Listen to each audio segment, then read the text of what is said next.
Hello everyone, आज हम पढ़ेंगे RCH reproductive and child health programmes phase 1, phase 2 plus RMNCH plus A programmes. तो 3 programmes we will study. So let's start. So RCH phase 1 जो हमारा reproductive child health programme phase 1 था, that is launch by government of India in 1997। सो 1997 में ये programme आया था, जिसका जो मेन ऑब्जेक्टिव था ना, that is to ensure safe motherhood and child survival, to reduce infant mortality and maternal mortality rate plus stabilize the population। So ये मेनली ऑब्जेक्टिव्स था हमारा RCH फेज 1 का। RCH प्रोग्राम्स में reproductive and child health programmes में mainly जो components थे ना, the components are like child survival and safe motherhood, family planning, prevention and management of reproductive tract infection, sexually transmitted infection and AIDS, client approach to client care, okay, client approach to health care. So ये mainly components थे। Okay, so इसमें basically क्या क्या services provided था, RCH programmes में क्या क्या services दिए थे। तो services of this programmes are emergency obstetric care, essential newborn care, ठीक है ना। सो ऑब्स्टेट्रिक केयर था, न्यूबॉर्न केयर था, plus provision of equipments and drug kits to selected primary health care and selected first referral units, first referral units in the sense sub district hospital and community health centres. तो यहाँ पे ये सारे equipments होने चाहिए and drug kits होने चाहिए, ठीक है ना। उसके बाद तक की provisions for additional ANM staff nurse and laboratory technicians होने चाहिए, ठीक है ना। लाइक किट्स होने चाहिए, इक्विपमेंट्स होने चाहिए एंड ह्यूमन रिसोर्सेज भी होने चाहिए। उसके अलावा referral transport in case of obstetric complication, let's suppose अगर कुछ जो भी डिलीवरीज है वो कम्युनिटी हेल्थ सेंटर पे हो रही है, ठीक है, अगर कुछ कॉम्प्लिकेशन है जो वहां पे मैनेज नहीं कर सकते तो उस केस को रेफर करेंगे to higher centre like district hospital या फिर मेडिकल कॉलेजेस। तो क्या होना चाहिए, ट्रांसपोर्ट सिस्टम भी होना चाहिए, ठीक है। उसके अलावा इम्यूनाइजेशन है and oral rehydration therapy and prevention and control of vitamin A deficiency in children, ठीक है। उसके अलावा था integrated management of childhood illness, district survey for focus intervention to reduce infant mortality rate and maternal mortality rate. उसके अलावा ये 2 programmes बाद में और ऐड हो गए, दैट इज तो setting up of blood storage at first referral units like sub district hospital and community health centre पे ब्लड स्टोरेज सेट किया गया and training of MBBS doctors in anaesthetic skills for emergency obstetric care at first referral unit. तो ये 2 जो services है ये बाद में ऐड हुए। तो ये जो सारे सर्विसेज था वो दिए जाते थे under reproductive and child health programmes, ठीक है। तो ये हमारा आरसीएच फेज 1 था। बट क्या दिक्कत हुई कि आरसीएच फेज 1 जो प्रोग्राम्स था वो अच्छे से इजिली एक्सेस नहीं था, जो हमारा टारगेटेड ग्रुप था उनको अच्छे से मिल नहीं रहा था, अकाउंटेबिलिटी अच्छे से नहीं थी, मैनेजमेंट अच्छे से नहीं था, इसलिए आरसीएच फेज 2 आया। आरसीएच फेज 2 कब आया, 1 अप्रैल 2005 में, 2005 में, जिसका जो मेन विजन था improving access, use and quality of RCS services. मतलब जो भी आरसीएस सर्विसेज थी उसका एक्सेस, यूज एंड क्वालिटी हो, किसको, specially for the poor and undeserved population. Okay, ये मेनली विजन था किसका, आरसीएच फेज 2 का।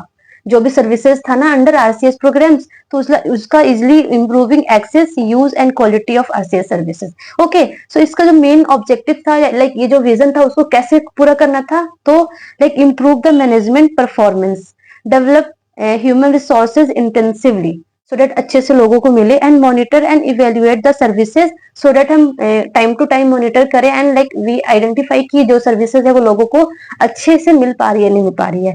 Improve quality, coverage and effectiveness of existing services. तो ये मेनली ऑब्जेक्टिव था आरसीएच फेज 2 का, ठीक है। सर्विसेज ऑलमोस्ट सेम ही थी, बस उसका मेन विजन था कि अच्छे से एक्सेस हो, क्वालिटीज मिल पाए लोगों को, मेनली किसको, underserved and like poor population को, ठीक है। उसके बाद हमारा आया RMNCH plus A programmes, that is reproductive, maternal, neonatal, child and adolescence health programmes.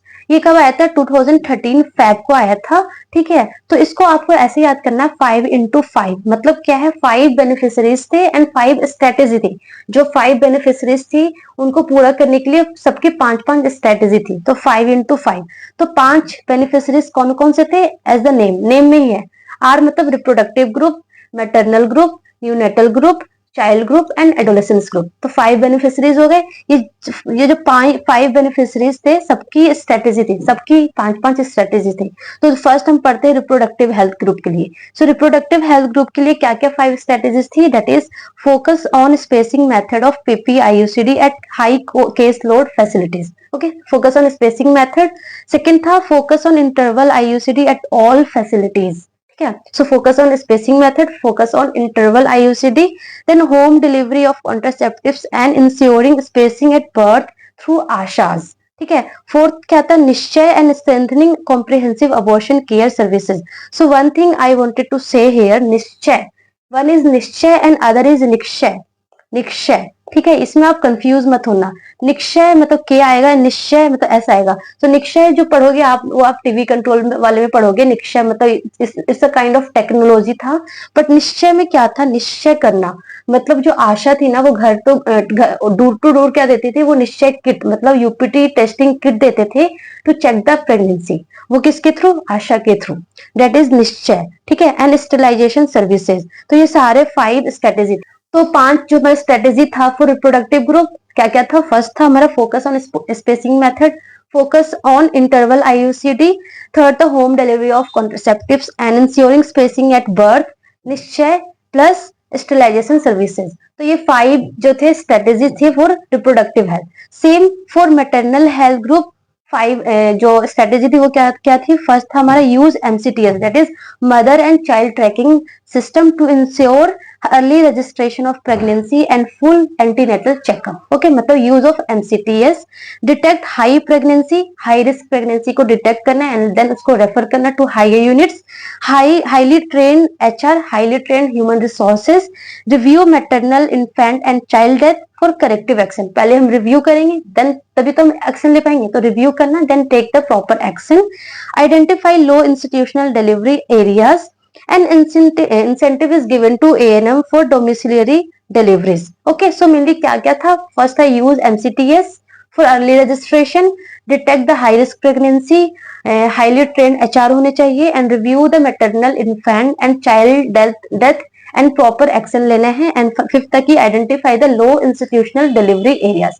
Okay, so ये 5 हमारा स्ट्रेटेजी था फॉर मैटरनल हेल्थ। नेक्स्ट जो क्लास पढ़ेंगे ना, उसमें हम पढ़ेंगे कि फॉर मैटरनल हेल्थ के लिए क्या क्या न्यू न्यू स्कीम्स लॉन्च किए गए मैटरनल हेल्थ को इम्प्रूव करने के लिए, वो हम नेक्स्ट क्लास में पढ़ेंगे। ठीक है, देन थर्ड ग्रुप था हमारा newborn health. Newborn health like RMN, newborn. Newborn health के लिए क्या क्या था? Early initiation and exclusive breast feeding, that is must, मतलब एक्सक्लूसिव ब्रेस्ट फीडिंग होना चाहिए एंड अर्ली इनिशिएट करना है।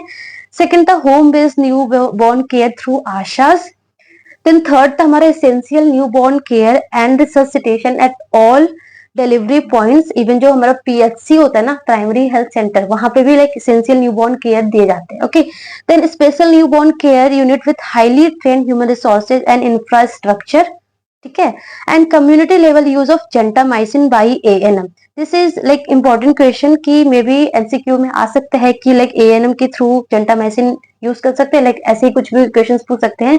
तो आप याद रखना कि RMCH+A प्रोग्राम्स में फॉर न्यूबॉर्न हेल्थ के लिए लाइक कम्युनिटी लेवल पे ANM can use gentamicin. Okay, so ये 5 स्ट्रेटेजी थी फॉर न्यूबॉर्न हेल्थ। क्या क्या थी? Early initiation and exclusive breast feeding, home based newborn care through ASHAs and essential newborn care and resuscitation at all the delivery points and special newborn care and like infrastructure अच्छा होना चाहिए, human resources अच्छा होना चाहिए and community level use of gentamicin through ANM। Okay, and then fourth group is child health. For child health के लिए क्या क्या स्ट्रेटेजीज थे? That is focus on nutrition like iron, folic acid supplementation and complementary feeding.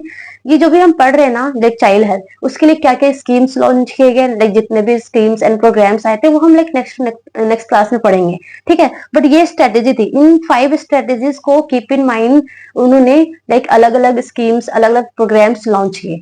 तो जो child health के लिए था क्या था? फोकस ऑन न्यूट्रिशन पे फोकस किया, iron, folic acid supplementation and complementary feeding पे उन्होंने फोकस किया, like complementary feeding after 6 month, like including breast feeding के साथ साथ हम कॉम्प्लीमेंट्री फीडिंग भी स्टार्ट करते हैं ना, सो उस पर फोकस किया। Diarrhoea management eight community level using ORS and zinc.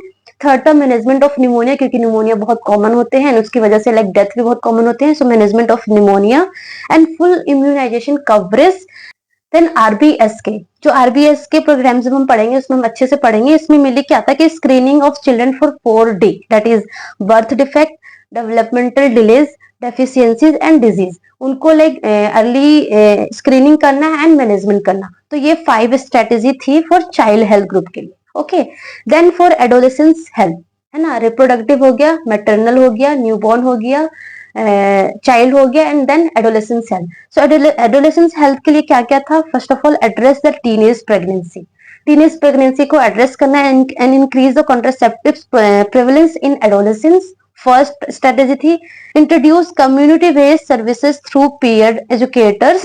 Then third था हमारा स्ट्रेंथनिंग द अर्श क्लिनिक। ये सारे के लिए हम प्रोग्राम्स भी पढ़ेंगे कि क्या क्या प्रोग्राम्स लॉन्च किए गए थे, ठीक है। The national iron plus initiative, उसमें क्या था? नेशनल आयरन प्लस इनिशिएटिव किया गया, उसमें मिली वीकली, लाइक स्कूल्स में भी weekly iron and folic acid supplementation दिया जाता था, जिसमें जो डोज होता था ना, आयरन का डोज होता था 100 mg एंड फॉलिक एसिड का जो डोज था दैट इज 500 माइक्रोग्राम, ठीक है ना। प्लस इसके साथ बाई एनुअल डीवॉर्मिंग करते थे, that is national iron plus initiative था। And promote the menstrual hygiene, तो ये हमारा था एडोलेसेंस हेल्थ के लिए, ये सारा 5 स्ट्रेटेजी थी। Okay, so this is all about reproductive, maternal, neonatal, child and adolescence programmes, ठीक है। तो हमने आरसीएच फेज 1 फेज 2 पढ़ा है, आरएमएनसीएच प्लस ए पढ़ा, ठीक है। देन नेक्स्ट क्लास में हम इसके प्रोग्राम्स पढ़ेंगे, like different different programmes, like maternal group के लिए, एडोलेसेंस के लिए, चाइल्ड के लिए क्या क्या लाइक प्रोग्राम्स लॉन्च किए वो हम पढ़ेंगे। Okay, so thank you and all the very best.